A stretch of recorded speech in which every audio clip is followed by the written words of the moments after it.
Halo Sobat Semar, kembali lagi ke podcast Semar Belajar dengan saya Ivan Anabella. Dan hari ini kami kedatangan salah satu tamu yang sangat spesial dari Prodi Desain Komunikasi Visual Universitas 11 Maret. Terima kasih kepada Bapak Said Mataram karena sudah menyempatkan waktunya ke podcast kami, Pak.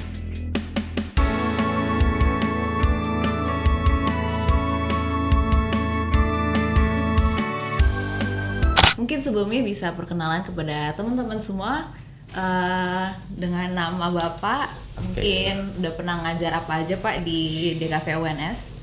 Oke, terima kasih. Nama saya Said Mataram. Saya mengajar di Prodi S1 Desain Komunikasi Visual. Saya ada di ilustrasi dan sesuai dengan kapasitas saya ada di narasi visual khususnya di komik. Kayak gitu. Tentang komik.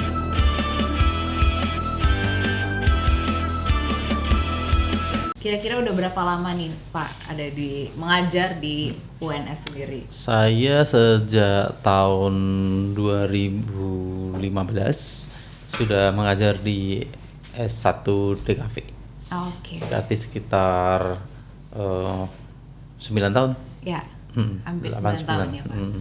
Oke, berarti udah cukup tahu banyak sekali ya Pak dan paham benar dengan teori-teori komik, mungkin hal-hal yang bersangkutan dengan komik.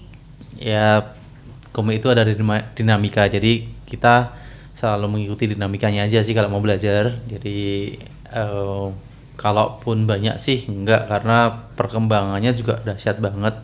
Jadi kita ngikuti aja jalannya kayak gimana, fenomenanya apa, kita ikuti aja. Ya, dan itu asiknya. Karena kami selalu berkembang ya Pak, mungkin dari yang manual sampai sekarang digital yang bisa dibaca sama teman-teman di genggaman handphone. Ya, benar sekali. Mungkin kira-kira Bapak apakah bisa menjelaskan dari komik itu kan ada macam-macamnya banyak banget ya Pak, dari Amerika, mungkin dari Korea, Jepang, dan Cina. Itu kira-kira ciri-ciri atau ciri khas dari dan karakteristik dari setiap komik tuh apa sih Pak? Kita mulai sebentar dari definisinya ya. Komik itu sebenarnya adalah sebuah media. Media nggak beda jauh dengan media-media yang lain, di mana itu adalah satu media yang kontennya itu terdiri dari gambar dan kata. Jadi ada Will Eisner, seorang legend komik, dan dia mendefinisikan komik dalam bahwa komik adalah satu rangkaian gambar maupun kata. Kemudian ada juga Scott McCloud yang dia memaparkan bahwa komik merupakan satu paparan juxtaposisi, artinya saling berdampingan berurutan antara satu dengan yang lainnya, yaitu gambar dan kata ditambahkan dengan lambang-lambang tertentu. Artinya di sini kalau kita ngelihat komik itu bukan satu gambar ilustrasi tersendiri, tapi merupakan gambar yang berlanjut antara satu panel dengan panel yang lainnya. Pun juga misalnya kalau itu komik seri satu dengan seri yang lainnya kayak gitu. Nah, terus kemudian ngomongin tentang adanya style atau gambar yang berbeda dari tiap-tiap komik.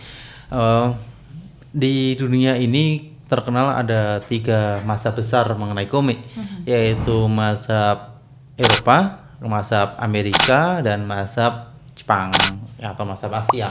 Tapi populer dengan mazhab Jepang. Komik Amerika kita selalu tahu bahwa mereka populer dengan superhero-nya yang orangnya itu gagah-gagah kayak gitu-gitu, atletis kayak gitu-gitu. Terus kemudian komik Eropa mereka populer dengan karikaturnya atau style-style kartun. Terus kemudian komik Jepang ya kita tahu seperti itu, seringkali kita ngelihat atau menyebutnya dengan manga. Nah, manga ini di antara mereka adalah yang termuda. Ya secara umum kita biasanya ngelihat manga itu dari misalnya kayak anatomi tubuhnya, kayak matanya yang belok kayak gitu kan, terus kemudian rambutnya yang lancip-lancip, terus hidungnya hanya sekedar apa kayak Kayak segitiga gitu iya ya, Pak? kayak segitiga kayak gitu. Terus kemudian em, apa namanya dari bukunya sendiri itu kan beda. Kalau yang komik Eropa maupun komik Amerika dia dari kiri ke kanan, kalau dia dari kanan ke kiri. Biasanya korbannya Oke. lebih kecil juga kayak gitu. Itu Oke. yang umumnya seperti itu. Kayak gitu. Oke, oke. Mungkin setelah menjelaskan ciri atau karakteristik dari setiap jenis komik, mungkin apakah Bapak bisa menjelaskan mengenai pengaruh komik ke dunia itu sendiri? Pasti ada kan Pak, mulai Oke, dari ya. sejarahnya dan kontennya itu sendiri. Kira-kira apa sih Pak komik yang paling berpengaruh sampai saat ini? Oke,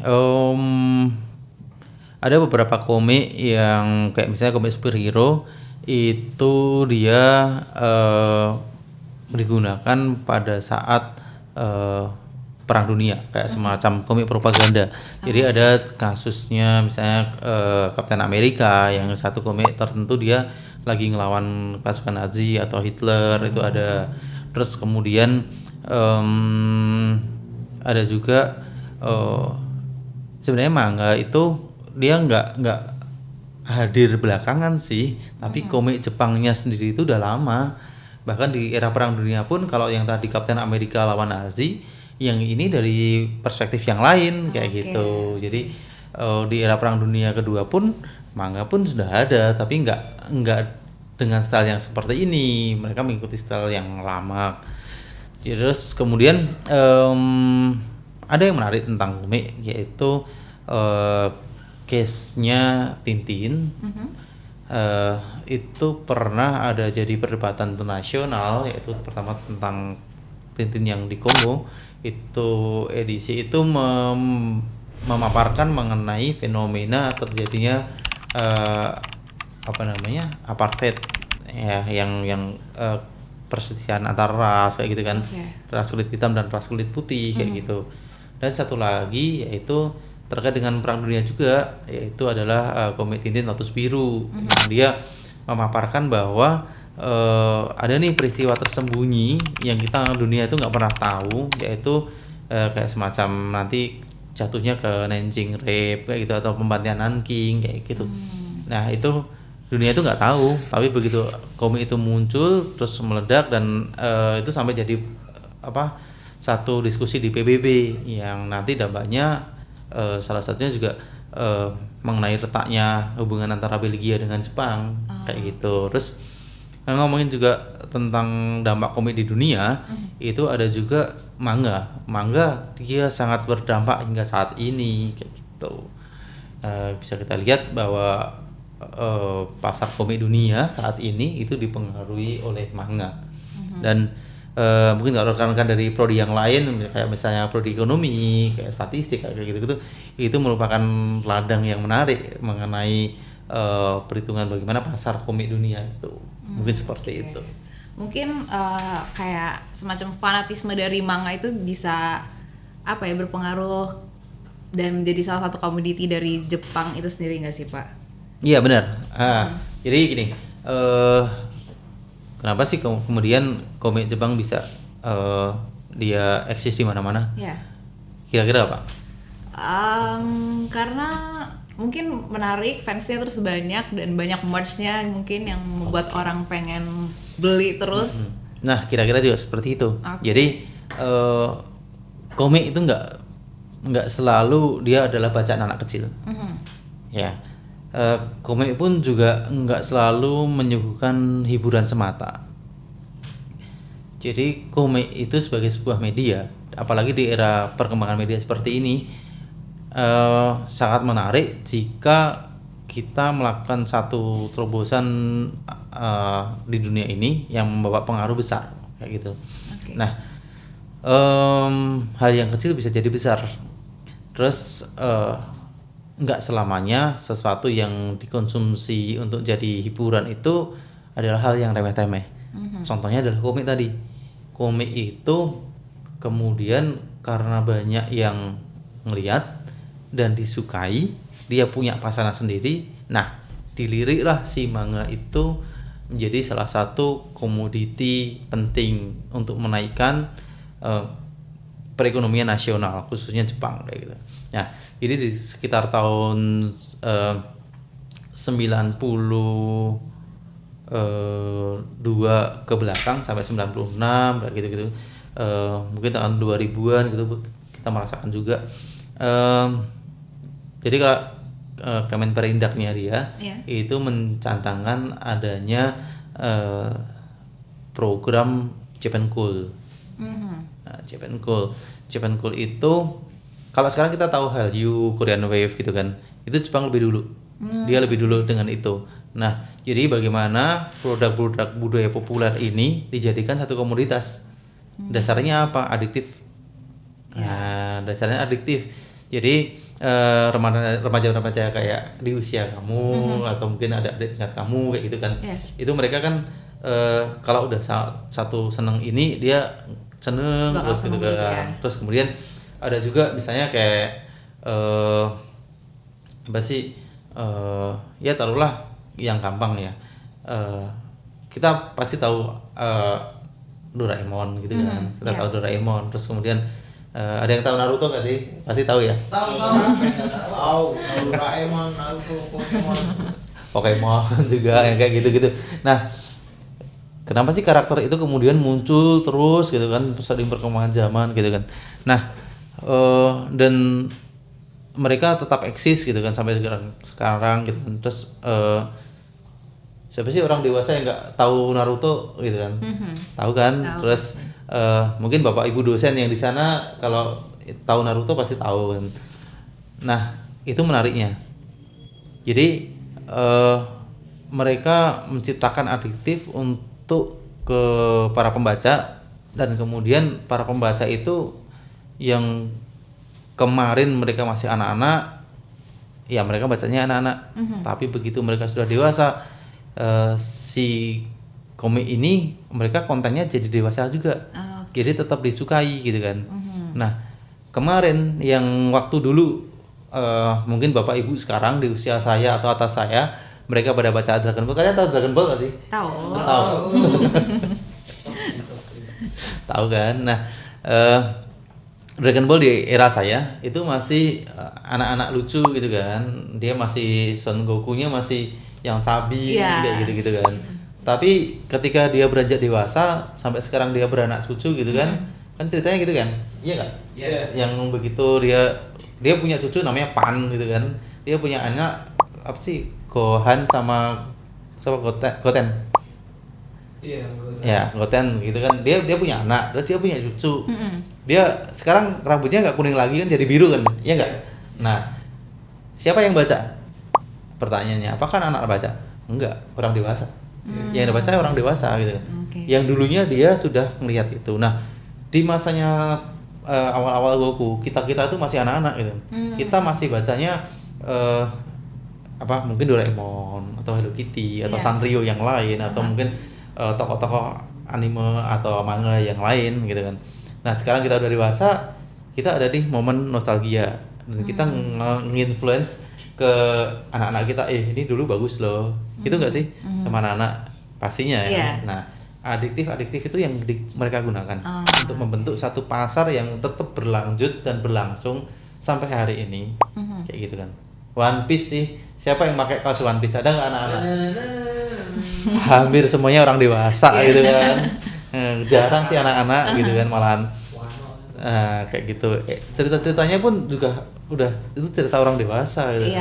Nggak mungkin anak-anak tahu ya tadi dia ngomong Wano gitu paham nggak sih Protika gitu kan? Nggak tahu anak-anak, tapi dewasa tahu. Nah, kenapa mereka masih nonton? Apa yang salah jadi pembaca komik gitu kan kayak gitu. Kan enggak. Nah, malah itu jadi potensi banget gitu. Seperti itu. Jadi dampak manga itu sangat-sangat dahsyat sehingga membantu satu pasar yang pasar itu tetap berlanjut. Nah, maka dari itu kepedulian negara terhadap hal-hal kecil termasuk komik yang budaya populer seperti itu sama mereka dipelihara, dijaga gitu. Dan akhirnya tetangga mereka ikut-ikutan. si Korea Utara kayak gitu. Korea Selatan.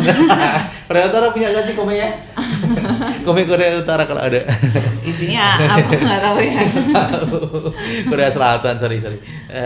Nah, dia bawa juga pengaruh. Kalau kemarin mungkin Mangga datang dengan komik yang bisa dipegang gitu kan, format komik buku, kemudian berlanjut ke format-format yang lain.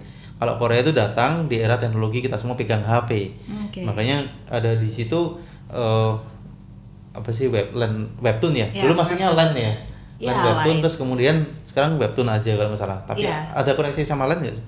Awalnya di Line Pak, terus kayaknya aplikasi sendiri ya. Nah, sendiri pisah gitu kan. Nah, artinya ngapain sih nginvasi negara lain pakai kekerasan, kan nggak lucu gitu kan. Nah, oke, invasi aja negara lain pakai istilahnya soft power gitu. Pakai soft power, kita nggak perlu lagi sih, nggak zaman lagi lah kalian mau nginvasi bawa pasukan serombongan secara gitu kan, fisik secara gitu fisik, ya. terus bikin peraturan, bikin ini, jajah, ketakutan dan sebagainya. Semua orang tuh butuh seneng, jajahlah pakai kesenangan kayak gitu. Jadi kalau udah senang mereka adiktif, kalau udah adiktif mereka akan jadi satu pasar yang menarik nih, kayak gitu. Kalau udah jadi pasar menarik, maka ya udah ciptain ragam-ragam yang baru selain komik. Apa sih turunannya komik, merch gitu kan, terus movie-nya apalah gitu. Nah kayak gitu, kira-kira seperti itu dampak manga. Berarti menarik juga ya Pak, sejarah komik Jepang dan pengaruhnya sampai sekarang sangat terasa ya Pak. Mungkin sangat impactnya gede, apalagi ke anak-anak DKV ini kayak kita yang kiblatnya tuh mungkin desain-desain Jepang, komik-komik Jepang. Benar. Oke, setelah ngobrolin tentang komik-komik dari luar mungkin, kalau sejarah dan pengaruh dari komik Indonesia itu sendiri sebenarnya kayak apa sih Pak? Dan stigma-stigmanya mungkin kan banyak ya dari komik dan terhadap pembacanya gitu Pak. Sebelumnya kalian tahu komik Indonesia apa aja? Gundala. Apa lagi? Terus Sri Asih. Sri Asih. Ada lagi? Bobo. Oke, dia strip masuk strip. Oke. Ada lagi yang kekinian? Belum ada. Si Jugi tahu nggak? Tahu. Oke. Nah, ini menarik sebenarnya, diskusi tentang komik, terutama komik Indonesia. Komik Indonesia itu punya sejarah panjang. Karena anehnya sampai dengan hari ini, kalau kita tahu manga tuh seperti itu, terus kemudian Amerika seperti itu, Eropa seperti itu, komik Indonesia tuh kayak gimana? Nah, itu perdebatan sampai hari ini mungkin, dan kemudian kita oke lah, udahlah, kita nggak usah debat, yang penting jalan kayak gitu. Nah, perjalanan panjang ini dimulai sejak sebelum kolonial, atau mungkin awal-awal kemerdekaan kayak gitu, periode-periode itu. Hadir di sini waktu itu mungkin belum komik Indonesia, karena yang bikin pun KTP-nya itu masih apa sih, waktu itu era kolonial tuh kita namanya apa? India Belanda. India Belanda. Kita masih di India Belanda kayak gitu kan. KTP-nya itu masih India Belanda. Jadi mungkin komikusnya pun mungkin belum pede ya nyebutin bahwa saya orang Indonesia, saya bikin ngomong Indonesia aja mungkin ditangkap gitu kan. Nah, tapi sudah ada nih komikus di era itu, atau mungkin komik-komik asing yang masuk pun juga sudah beberapa tercatat. Kayak misalnya gini, Era Kosasih yang kemudian ditasbihkan sebagai bapak komik Indonesia, yang dia terkenal dengan, kalau komik superhero-nya Sri Asih, terus kemudian Siti Gahara dan komik-komik wayang. Nah, itu kan menurut beliau itu suka baca komik. Nah, pertanyaannya, komiknya siapa gitu kan? Ternyata beliau tuh ngebaca komik Tarzan. Komik apa itu Pak? Tarzan. Oh, Tarzan. Si manusia kera gitu kan? Ada yang tahu? Tahu nggak? Tarzan. Nah di situ dia tuh baca kayak gitu loh.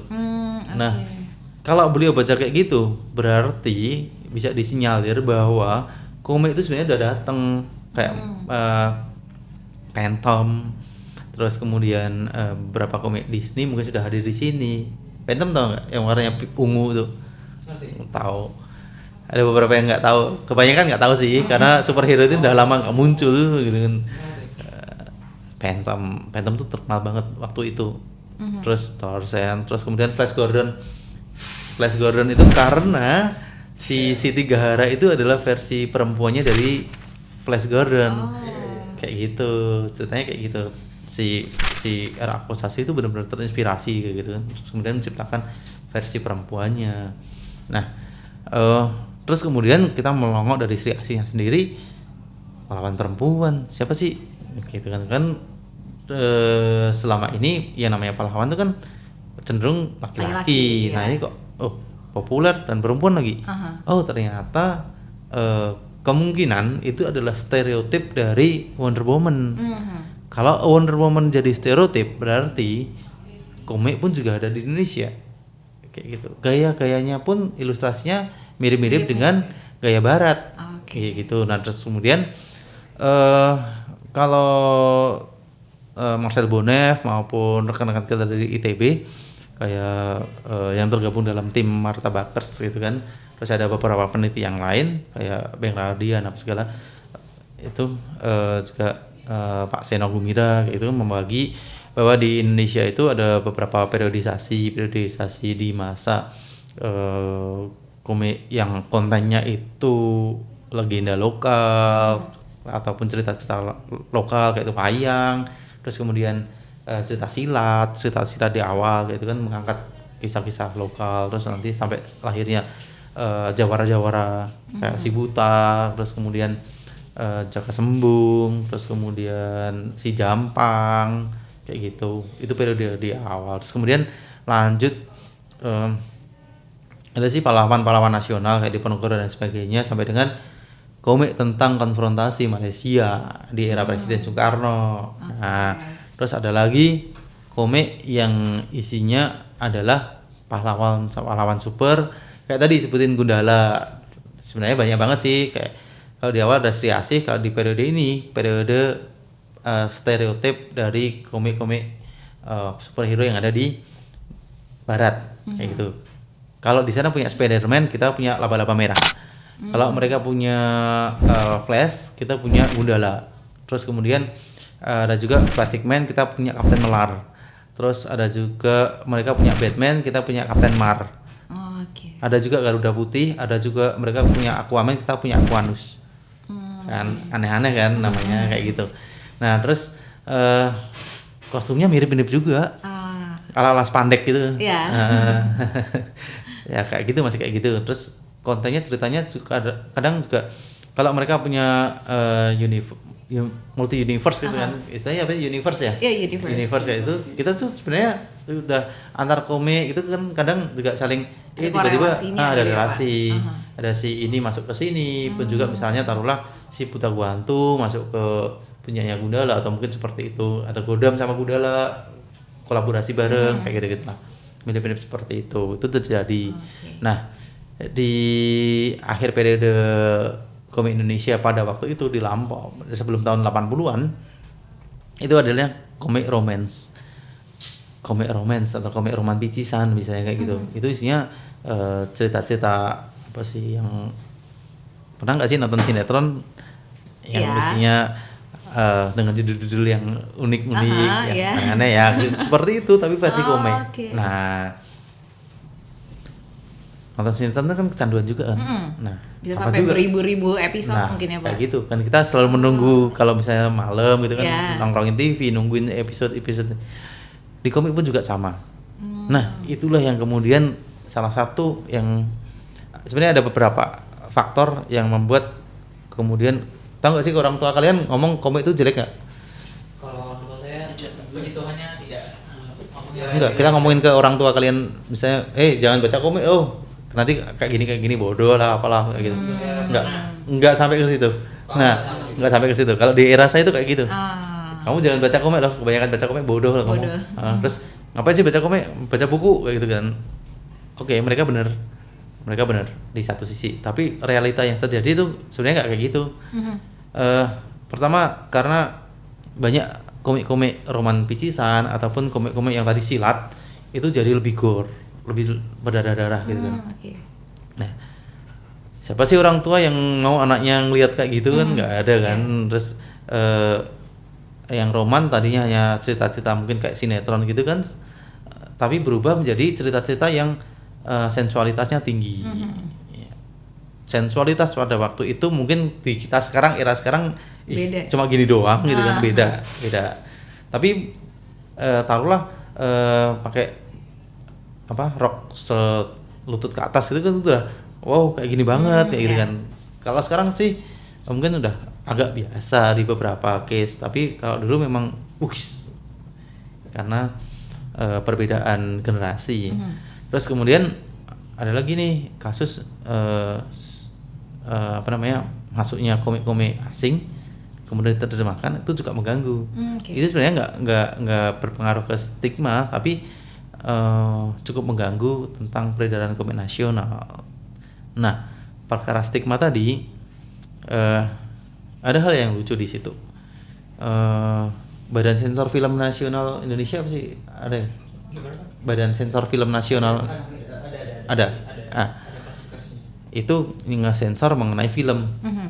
Nah, komik itu yang nge-sensor kepolisian loh. Kan aneh tuh. Aneh sih. Aneh. Separah-parahnya komik gitu mungkin. Separah-parahnya komik dan buku, film itu kan disensor oleh Badan Sensor Filmnya sendiri. Terus ini kepolisian, saya masih ada beberapa koleksi, atau mungkin kalau rekan-rekan pada main ke pasar loak ya, nemuin komik di era 80-an, 70-an gitu, atau mungkin awal 90-an masih mungkin beberapa masih ada. Itu stempel di depan Komdak. Tahu nggak Komdak? Markas besar polisi. Lucu nggak sih polisi nge-sensor film, nge-sensor komik kayak gitu. Terus kok nggak dibikin misal Kominfo? Kalau dulu nggak ada Kominfo sih, Kementerian Penerangan mungkin ya. Karena begitu film dulu sih, kalau film era itu keluar, itu kan ada lolos sensor gitu, terus muncul logonya Departemen Penerangan. Yang waktu itu sih gambarnya tuh masih bola dunia, terus ada api-apinya, ada tangan kayak gini gitu.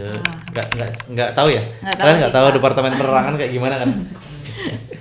Nah, itu kayak gitu. Tapi komik itu nggak Komdak, stempel. Izinnya sekian kayak gitu.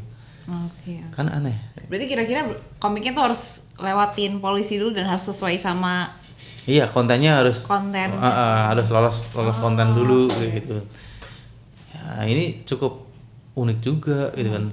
Di satu sisi kita butuh hiburan, tapi di sisi lain kan butuh juga proteksi untuk generasi berikutnya. Ya. Nah, di sinilah memunculkan stigma-stigma bahwa ginilah gampangnya, seseorang yang kemudian didatengin polisi untuk kemudian diperiksa, itu kalau masyarakat masih awam kan stigmanya juga jelek kan. Iya.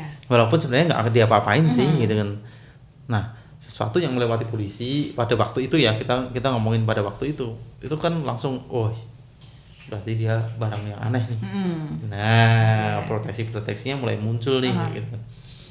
Nah, itu yang terjadi di mungkin era generasi yang lahir di tahun 70-an kayak gitu.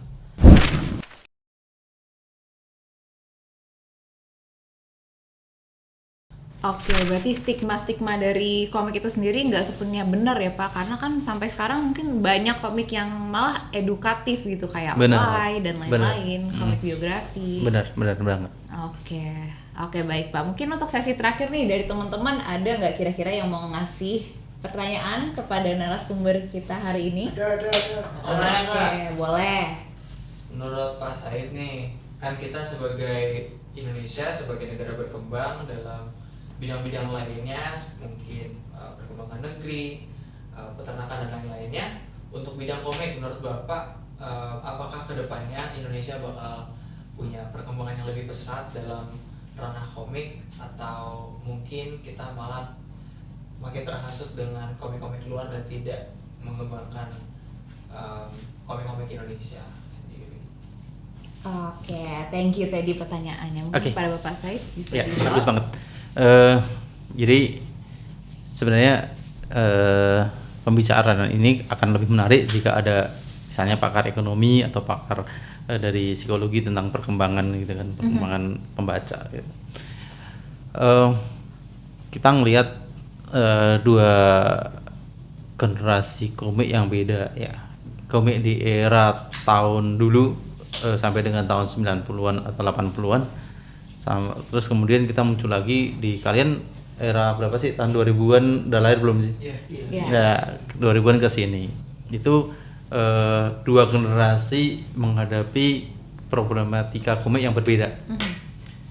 Kalau dulu itu benar-benar komik itu sesuatu yang ditunggu, yang itu benar-benar satu pasar yang potensial. Hampir semua komikus itu adalah seorang selebritis kayak gitu, jadinya kayak gitu. Jadi mungkin mereka pada waktu jaya-jayanya nggak kepikiran nih bahwa komik itu akan tenggelam kayak gitu kan. Tapi begitu mereka tenggelam udah nggak dengar lagi kabarnya gitu kan. Banyak sekali komik-komik besar ataupun komikus-komikus besar yang kemudian dia tenggelam, kita nggak tahu di mana, atau mungkin berubah profesi jadi ilustrator, atau mungkin mereka mengembangkan komik tapi yang komik strip, yang mereka nggak lagi komik buku gitu ya? tapi mereka ada di dalam di media, di apalah macam-macam koran, majalah atau apa. Nah kemudian rekan-rekan ini kalau misalnya kelahiran tahun 2000-an, kalian akan melewati momen di mana komik ini kembali lagi bangkit. Komik Indonesia muncul lagi. Eranya yaitu mungkin di Pekan Komik Nasional per tahun 98 sampai dengan tahun 2000, kemudian lihat komik ada. Sekarang kan ada Comic Con kayak gitu kan, tahu kan? Comic Con tahu nggak? Tahu. Nah, semacam kayak ajang pertemuan penggemar komik ataupun kreator komik kayak gitu se-Indonesia, bahkan ada yang internasional juga kayak gitu kan. Ada panelnya gitu kan? Bener, ada panelnya. Nah, sebenarnya tetap sih komik itu kalau dianggap hanya sebagai media hiburan sepele gitu, ya itu memang marwahnya. Memang marwahnya yang nggak bisa diubah. Tapi sikap-sikap dari si para pembaca dan dari terutama pemegang kekuasaan ya, pemerintah kayak gitu, bagaimana mereka melihat satu bentuk hal yang sepele ini jadi satu komoditas. Kayak tadi yang terjadi di Jepang. Taruhlah Jepang yang kemarin mereka taruhlah si komik itu komik biasa lah gitu kan, yang bacaan sepele, anak-anak juga baca, orang tua nggak baca gitu, tapi disitulah butuh kreativitas dari rekan-rekan muda, rekan-rekan yang ada di sana untuk mengembangkan. Silakan sih, nggak menutup kemungkinan jika komik itu dikembangkan dari luar prodi kita, prodi di kafe. Sangat memungkinkan. Siapapun bisa jadi komikus tuh sekarang. Kalian punya modal kemampuan untuk bercerita atau kemampuan untuk membuat visual, atau kalian punya kemampuan dua-duanya. Ya kadang komik itu visualnya jelek tapi kontennya tuh kena banget. Tahu nggak sih Shinchan, Crayon Shinchan? Nah, visualnya kan aneh tuh. Nah, tapi kan laku di pasar. Ya, bahkan kalau nggak salah kolaborasi sama siapa yang Tai Lalat, ya kan? Dia ada kolaborasi sama Tai Lalat, gitu kan? Tai Lalat pun kayak gitu loh visualnya, gitu kan? Dia masuk komik strip dan aneh itu visualnya. Absurd gitu. Ya benar. Tapi kenapa bisa collab sama Crayon Shinchan? Kan luar biasa banget. Terus kemudian yang kalau visualnya ngomongin visual keren ya mungkin Vagabond kayak gitu kan, Vagabond, terus One Piece, apa macam-macam lah, Naruto apa segala itu visualnya keren. Ya kita udah tutup mata lah, kan sama visual keren pasti dia akan laku. Tapi ada lagi orang yang kapasitasnya visual keren, narasi keren, itu udah ideal banget kalau itu. Nah banyak sekali rekan-rekan muda di sana, ataupun ya nggak hanya rekan muda sih, tua pun juga nggak apa-apa gitu kan. Kalau mau kreasi komik ya kreasi aja, tuangin gagasan kamu. Nah, cuman harapan saya adalah pemerintah juga jangan kemudian tutup mata atau melihat sebelah mata tentang kondisi ini. Ada satu potensi yang ini sudah luar negeri udah membuktikan gitu kan. Apalagi ada webtoon kan yang ada monetisasinya. Ya. Iya bener kan. Kalau webtoon sih kalian ada yang dibayar gak sih? Harusnya ada. Kreatornya ya. Iya bener. Dan di luaran sana sudah saya yakin banyak banget dari yang mereka kreator komik atau komikus yang sudah mendapatkan cuan dari hasil Komik upload. itu sendiri. Iya benar. Nah ini nggak bisa dianggap remeh kayak gitu kalau menurut saya. Tapi nggak tahu sih pemerintah dari mungkin Desperindak kayak tadi yang di Jepang atau mungkin ada Bekraf atau yang semacamnya Kemenparekraf kayak gitu rangkul lah gitu kan. Itu bukan hal yang sepele. Iya. Taruhlah si Juki kan sudah jadi movie juga kan.